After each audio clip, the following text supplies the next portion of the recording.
The other day I was thinking about what I wanted to say and how to present to you in a kind of such a short soundbite what it is that I'm interested in and why I'm interested in Prout particularly. And I thought what I might do is write a very short, I guess, a personal manifesto, and to just deliver it to you as is, and then to just talk a little bit about where I'm going in my thinking with Prout. So I'm going to start, so it's going to have two sections to this presentation. First, I've got this short manifesto, and then I will do a little bit of a typical type of my wandering around, which I think if you've already seen my delivery this morning, you know that I tend to wander a little bit, but enjoy myself. So my perspective on the global financial crisis. To me, I see this as a mirage. Not because I don't know that lots of money is being lost, but because I believe the assumptions that have driven the meltdown are misplaced and eroding not just the quality of the majority of people's lives on the planet, but also severely compromising nature. Furthermore, it is also compromising us all ethically, as it is hard to distinguish between my indebtedness to the system and my independence from it. After all, there is not one of us in this room, save those from the Indigenous community, who has not benefited materially from the global bonanza of the last century. Yet the mirage of the global financial crisis holds centre stage because it's all about power and who has it and who might lose it. Essentially, though, this is the power of an idea. There are four parts to this idea, namely that rampant and unrestrained growth is the panacea of all ills, that the market is an even playing field, and that obscene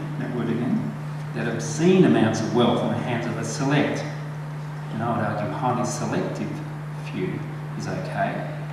And finally, that these few are somehow moral exemplars of what good work brings to those who strive in the playing fields of finance capital. Now, I believe this is a mirage. This belief in unfettered growth, however, is trembling. It might even fall down. And what then? Well, while all this greed has been going on, there has been another idea growing. It's been growing in the wings, waiting its moment to come out into the sun. I'm going to use an analogy here, and it's interesting that the analogy is being picked up by both Michael and also by Dermot earlier in his song. So the analogy goes like this. While the dinosaurs of capitalism struggle to hang on to what they've got, to their sheer scale, a new species, the cooperative mammal, has also been evolving in the shadows.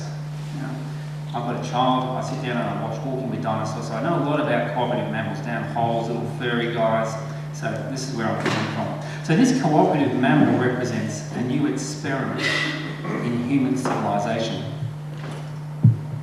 This experiment, of course, has been tried before in indigenous social arrangements around the planet, and also, perhaps, in some of the early civilizations, such as the Indus Valley civilization in northern India, and the Mycenaean Greeks, for instance. This cooperative mammal is driven by a different idea, a different social imaginary. It has been white-anting away at consumer culture for a long time, challenging the standard food chain. It's been dreaming illicit dreams of co-evolution with nature and with the best of the tools that make human civilization what it possibly could be. It's a simple enough idea. It goes like this. That excess wealth is unnecessary because we live not in a malevolent or dangerous and unpredictable world, as the dinosaur world, but in a benevolent world in which trust is more powerful than fear. And what is most important to us all, relationship, has no price tag. Relationship is that feeling of belonging, of worth within a system. That one fosters our best at all times. Two, it calls forth and utilises our maximum potential. Three, it gives us a sense of the bigger picture and our place within it. And finally, it also provides the vision that giving in reciprocity is more powerful than that old ethic of hoarding and competition. This idea, like the idea of growth that has driven into industrial capitalism, is simple but powerful, and I think it could usher in a new civilisational experiment. This experiment is based on what you might call cooperative capitalism. That is, it's progressive and it utilises the combined potential of the entire social, natural and spiritual world. This is what Prout offers us, a larger picture of the human potentiality. We get there by imagination and its application through action in the world. Imagining is becoming. We're becoming something new, and yet something that we have always been in potential. It is a wonderful, never-ending journey.